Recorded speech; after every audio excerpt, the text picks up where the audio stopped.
He's not mad, right? Okay, cool. You think we get the true charge? Oh, I'm out. I'm out.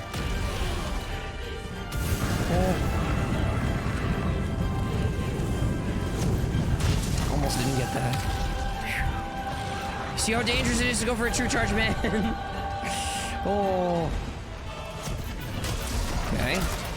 Going for the true charge. Oh, okay, fine. I got that one. But that doesn't count. That doesn't count. Crit draw is still better.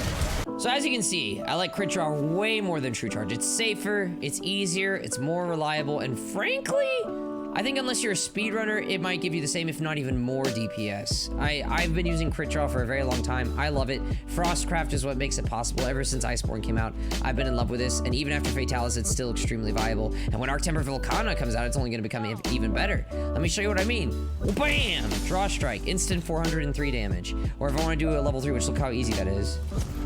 Bam, instant 888. Like, the damage is surreal what you can achieve, and it's so safe. I mean, I can just run around, slash, and then like roll, sheath, and then bam. Like you don't leave yourself wide open for long. And then when you're charging up, which you're only gonna do if you think you have a decent sized opening, like even if you like slip up, you can always do a shoulder bash to mitigate a little bit of damage, get out, heal, whatever. Like, you have a lot of options, which is really nice, and it hits so hard. Leaves you way less wide open than trying to do something like this. This leaves you extremely wide open.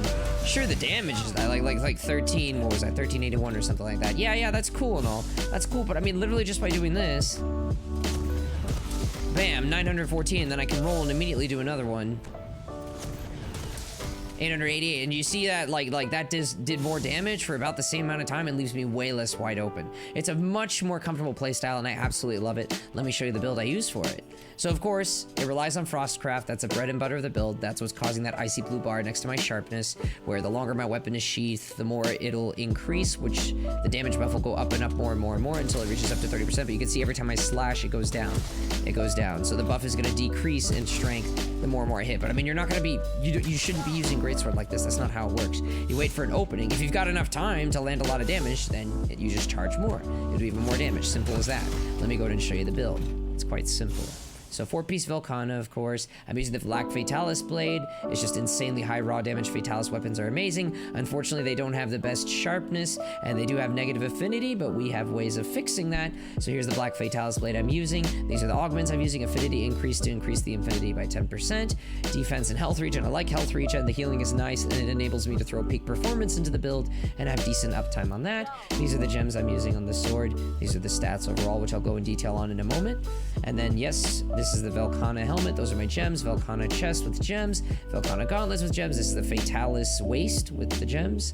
And Volcana leggings with those gems. I use Handicraft Charm 5. Like I said, the sword doesn't have the best sharpness. Fatalis weapons don't have the best sharpness in general. It's not like Altreon weapons. So for Fatalis weapons, I like to throw in Handicraft 5, at least for the Greatsword. I don't have Master's Touch or Razor Sharp here, so I need this. And then the mantles are up to you. It's not like they're instrumental in the build. I personally like Evasion and Rocksteady. Rocksteady is really good to help me wound a monster without getting interrupted, and the Evasion is just really nice to use overall because it gives you very nice evasion, and whenever you dodge well, it gives you a damage boost for a little period of time. And I'm using these jewels on it. It doesn't matter. Throw whatever you want. It's your own preference. At any rate, let me explain the skills in detail. So we don't worry about crit element. It's not important. The 2-piece bonus isn't that helpful. I mean, sure, it helps a teensy bit, but I mean, the Greatsword doesn't really have that much element on it. How much? 180? I mean, like 180. Okay, so like critting with the 180, maybe it's not going to make much of a difference. This is not an elemental build. This is a raw damage build. I wish the Fatalis build didn't have any element in it whatsoever, so I could go with the Elementalist Jewel, but it is what it is. Anyways, here's the 4-piece bonus for Frostcraft. Like I said, this is the bread and butter of the build. That's the icy blue bar next to my sharpness bar, and that's what's giving me up to a 30% damage bonus on my next swing, which is very, very powerful. Synergizes extremely well with the crit draw Greatsword playstyle. Handicraft level 5 from the charm, crit eye level 4 because we have negative 20% affinity on the sword after the augment, so we need level 4 crit eye to make that equalize to 0. Health boost for more HP. Unless you're a speedrunner, then by all means, I highly recommend health boost 3. If you're a speedrunner, you're probably not going to want this build. You're probably going to want the true charge, because you probably know the exact positions. You memorize everything. You could play this game blindfolded. By all means, go true charge and land every single true charge and never miss a single one. But for us mortals, for a build that works very, very comfortably with anyone, like you could literally pick up Greatsword. You could be brand new to Greatsword, use this build, and you would learn it so quickly. It's so easy. This is extremely easy to play. It all becomes about positioning. The weapon itself is very simple. Critical boost, of course, increases the damage of your crits. We're going to be critting 100% of the time on draw strikes, no matter what. So you're going to want this. Focus, to charge up your Greatsword slashes faster. It's definitely very, very nice. It's very noticeable. I do like going all the way up to level 3. Critical draw, this is the beauty of the build. You can get a 100% crit chance. You don't need weakness exploit. You don't need crit ice 7. You don't need maximum might, attack boost, agitator. You don't need any of that. Just crit draw and get rid of the negative affinity on the sword, and bam, you're good. And that's why there's so much room in the build for other perks. Even though I'm using like really old Velkhana armor, I was able to get peak performance in, which synergizes really well with the health augment. I got quick sheath in, so I can sheath the weapon faster. Very, very nice. I wouldn't say that's extra. Definitely make sure you get that in. Being able to sheath faster not only increases your DPS so you can swing more, but it also increases your survivability because you're not stuck in the sheathing animation, because you're going to be sheathing extremely frequently. You're going to be running around, slashing, sheath, and rinse, repeat over and over again. Here are some more extras. Divine Blessing 3, it's not essential, but I had room for it. I put it in. If you don't have really good decorations, you're probably not going to be able to have Divine Blessing level 3, Tool Specialist level 3, or Evasion level 2, and that's fine. These aren't essential. These are optional. You don't have to have these. Flinch free level 1 comes with the armor, but I was able to squeeze this in because I had the decorations for it. And this third tab is just, these are from the armor. This is food perks, no biggie. But anyways, because yes, I did eat for attack up large. But yes, this hits very, very hard. I absolutely love this build. And if you want to see how it compares to True Charge, I'll go ahead and show you. Okay, so you want a True Charge build. Here is me with the full Fatalis gear. I have made a True Charge Greatsword build as well, just for the sake of this video. I wouldn't really want to play this. Here it is. Yeah, I know. It looks very shiny. Oh, look at all those perks. Agitator 7, Divine Blessing 5, Maximum Might 5, Tool Specialist 4. Oh my gosh, you're really taking advantage of the secret limit cap being removed. Yeah, I know, but I still hate this build. It sucks. I would choose crit draw over it any day. And let me show you. Okay, so let me show you what a draw strike is. And by the way, I augmented for damage this time. So 652. We were doing 888 before, and I do still have the attack up large food thing. 652 instead. So we'd lose a lot of damage on the draw strike, okay? But in exchange, let's do this real quick. All right, what do we do for the True Charge? 1599. So that's like, what, 1600 compared to, we had like 1351 before, something like that. So yeah, the True Charge gets like 250 more damage, maybe 300 more damage. But I mean, the Draw Strike for the other build gets like 200, 250, 300 more damage. So I mean, it's...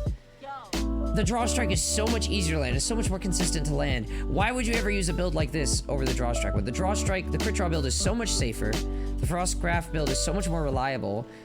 And it's just much more consistent DPS. Yeah, okay, if you can land a True Charge every single time, like if you're a speedrunner, you can just stun lock the monster, you know exactly where to stand, you've got like heroics and low HP and stuff.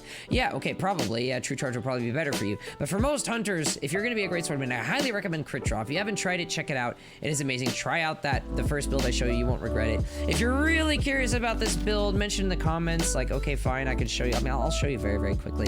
But this video is not about this build, but yeah, I mean, here's the stats. And then, as I said, I put the attack augment on it, because when the monster's wounded, you get a 100% crit chance, because I am using weakness exploit. And here are the gems. I'm just going to go through them very quickly. You can pause as you need to. Alright, it's as simple as that. But if you need a reminder, let me show you why I don't like the True Charge playstyle.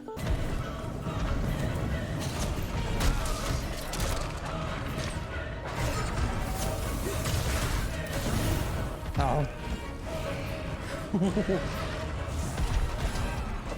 Okay. Okay. Okay. I mean, yeah, okay, we landed, but 332, like, what the heck? If I had just done a regular draw, it could have been more targeted to the weak point. That's another factor. That's another factor. True Charge holds you in place so long, it's hard to get the exact weak point you want to hit. Crit Draw, you're much more likely to hit the exact weak point.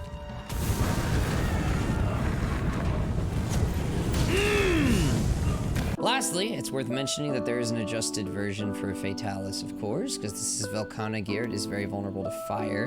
And also, personally, I hate Fatalis' attacks and their hitboxes and their timings.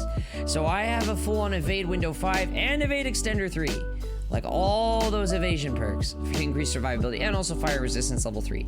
And you can see that all those essential perks are still in here. Unfortunately, focus does have to go down to level 2 instead of level 3. But otherwise, it's basically the same exact build. Just a little bit more defensive options. You can tank fire a little bit better. Evade distance extended and evade window extended. Though this one is kind of tight. So in order to pull off exactly what's shown here, you will probably need the right decorations.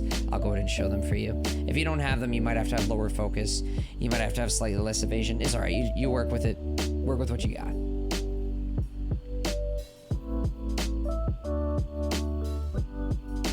There you have it. I also like to run Temporal and Rocksteady for Fatalis. I mean, Evasion Mantle is pointless because we already have all these maxed out evasion perks. I like having these so I can move Fatalis quite frequently. And that's it. I hope you enjoyed the build. If you like this video, please leave a like and comment. And also check out my stream daily from 12 to 4 p.m. Central so you don't miss out on moments like this.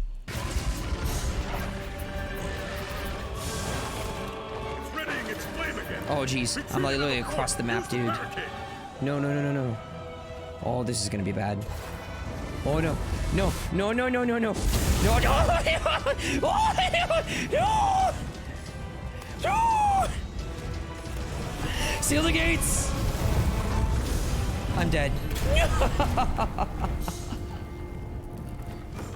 I blame it on True Charge. It was a True Charge / fault. 100%.